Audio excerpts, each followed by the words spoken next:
Good afternoon. I'm Jeremy Whan, Principal of Scotch Elementary School. I'm coming to you with my second podcast in a series on finance. I want to start by sharing a story that happened to me in 1985. I was an 8th grader getting ready to enter the high school, and my father, who was the superintendent of our school, sat down to talk with me about the state of finances in our district. He shared with me that he, as superintendent, he was proposing a millage or a tax rate hike that would keep programs such as transportation and athletics and maintaining class size in place. But if in fact it did not pass, that those types of things would be cut. It was devastating news to me, especially since I wanted to participate in all those types of things at school, and I was worried that my high school career would be very different than what it actually turned out to be. Long story short, the millage did go through because our community had local control. They had the ability to say yes or no to funding increases or decreases that they felt necessary for their children. Very different than where we are in 2009, because in 1994, when Proposal A was passed, the sole vehicle for providing funding to schools used to be property taxes.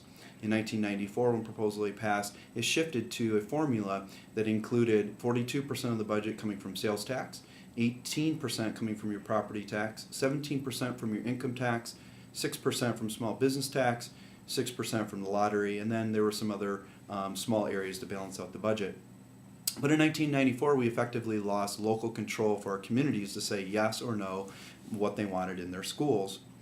Proposal A was designed to lower or to make sure that the funding gap between the most highly funded schools and the least funded schools was shrunk, and it effectively has done that. However, the structure of Proposal A is flawed and broken in many ways. We're no longer able to count on Lansing to give us the funding that we need to make sure that schools are funded appropriately.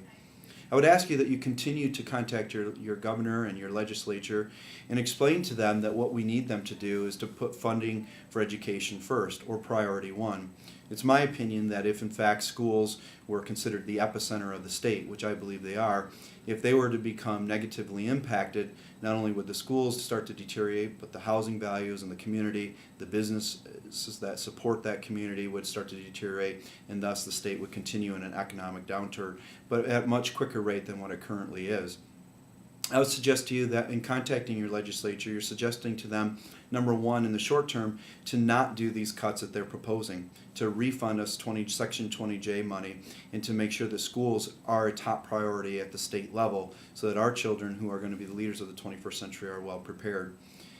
We've lost local community control, but the only control I have at the local level is to communicate with you, and that's what I'm trying to do. And I'm trying to have us create one voice as sending a direct message to Lansing that we want local control back so that we can say what we want for our schools and for our children. Thank you for tuning in. Hopefully you enjoyed this podcast. My next one will come after Thanksgiving break, and it'll be summarizing what happened at the November 24th rally at the West Bloomfield High School. Have a great day, and we'll see you soon. What can you do? The size of these cuts cannot continue to be absorbed by our school district. Demand that these dollars be reinstated so that we can continue to offer premier education.